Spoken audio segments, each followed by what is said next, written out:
There we What's go. going on, Tsunami fans? I'm your play-by-play broadcaster. I'm John Carlo Nadeau, and joining me on today's episode is goaltender number 35, Finn Morrison. Finn, thanks so much for doing this. How's it going?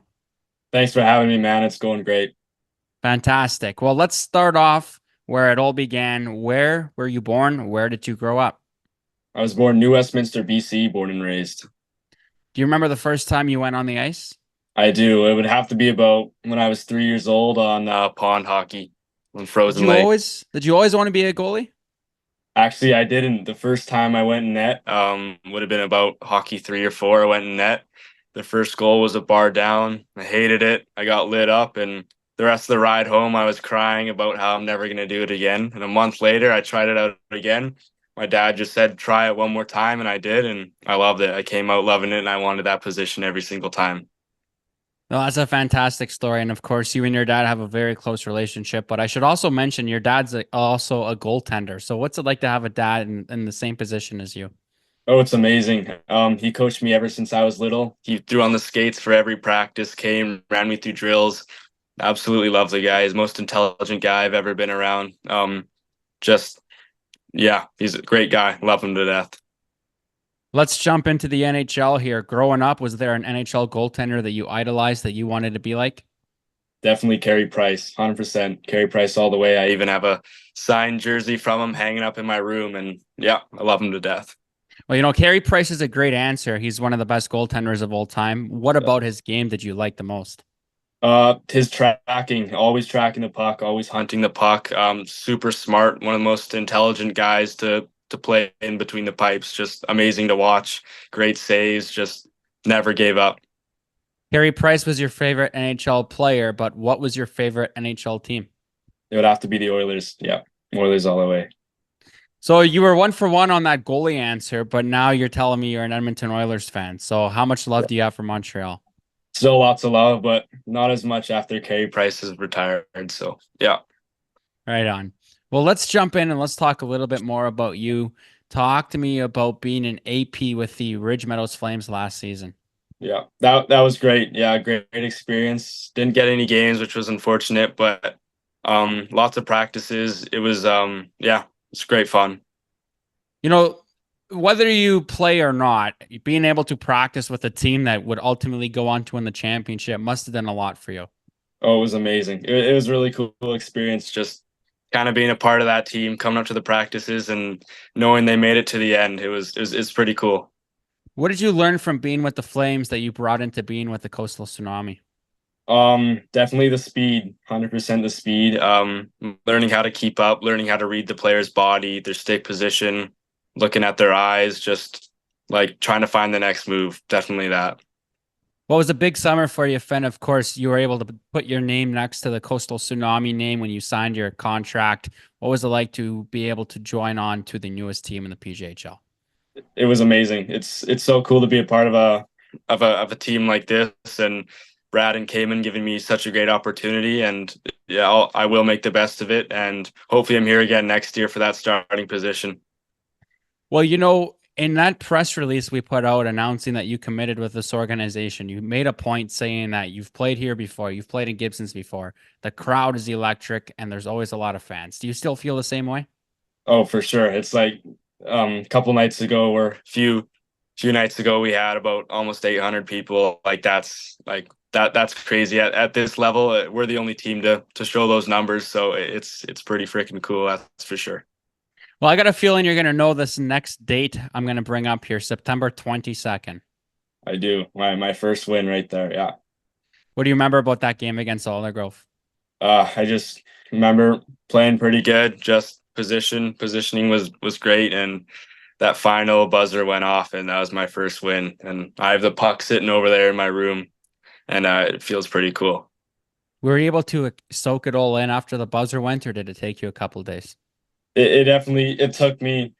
I think when I got home and I was just sitting in my bed, it was pretty cool. It was just that's when the feeling hit me, and I was just like, holy cow, it's my first win. Just like it's only going to be up from here, that's for sure. Well, I know you love being a goaltender. You love being with the Coastal Tsunami, but I also know that you love being with your billet family. Talk to me about your billet family. Yeah, I my first billet I moved into. had to move out for certain reasons, but like I'm living with Oliver Nottingham right now. He's on the team as well. It's just great family. Two younger billet brother and sister, and just they're great to be around. And I'm playing hockey with them outside, and it's awesome. It's living here with Oliver. It's great to talk to him every morning, every night. It's just like great to have a buddy around, and he's from back home, just about a 5 minute walk from my place, and it's great to have him around. So who does the cooking and the relationship between you and him? It's mainly my billet mom. I have a great billet, so she's cooking and taking care of us, and it's great. And I try to help out as much as I can. Oh, you two guys are certainly very lucky. Yeah, we are definitely. That's certainly very exciting stuff. And of course, being with Oliver Nottingham, you're able to share his accomplishments and he's able to share yours. Mm. So for Oliver making his way to the BCHE Top Prospects game, how excited are you for him? Oh, I just yeah, congratulated him a ton. Just yeah, I just super proud of him. He's worked really hard. His points are he's got a lot of points this year, and he's doing great. He definitely deserves that position. Love him. Talk to me about your relationship with Nick Peters. Nick Peters, he's a great guy. Still have yet to get to know him more, but from what I've heard and from what I've been talking to him about, it's just great guy. Great to be around. Always has a smile on his face. Yeah. You've been with this organization since day one. Talk to me about some of your favorite moments. Of course, we brought up that first win, but are there any other memories that stick out to you? Definitely my second win for sure, but just being around the team, doing some activities. We went camping with the team. That was great. Just team bonding, team dinners. Just it's great. Every practice is a joy to be on the ice, and just so glad I have this position right now. It's a lot of fun being a goaltender, but there's also a lot of superstitions that come with being a goaltender for a lot of guys. Are you one of those goaltenders? Not really. I have my stuff, but it's pretty tame compared to most guys. I'm pretty calm in the net, so I yeah, pretty calm in the net. Right on, Finn. What do you like to do in your downtime when you're away from the rink? Um, I love to just play on the computer, do a lot of stretching, bike rides, love fishing. Yeah, that's about it right there. Couple more for you, Finn, before I let you get back to it. Talk to me about your mindset after giving up a goal, because for a lot of goaltenders, their mindset is a lot different. Definitely. Yeah, I've learned to have to overcome a lot of that the past couple of years. This year I'm doing way better. Last year it was a pretty big hassle for me, but this year it's way better. I mean, mental's like 90% of goaltending right now. So especially for me, I gotta overcome a lot of things and overcome fears that I'm not usually used to. So yeah. And how much has Nick Peters helped you get over that?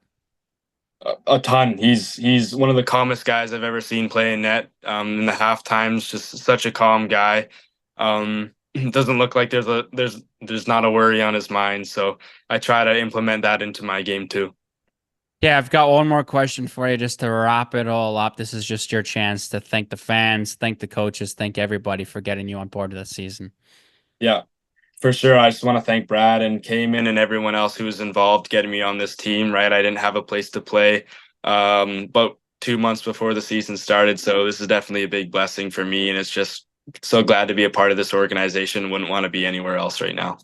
Well, I don't think you could have answered that question any better than what you just said. So I appreciate it. Thank you very much, Finn. Yeah. Thank you for having me. It's been great. He's Finn Morrison. I'm John Carlo Nadeau. This was a brand new episode of the Making Waves podcast. Stick tuned to see who we're going to bring on next week. On behalf of myself and Finn, thanks very much for tuning in, and we'll talk to you again soon.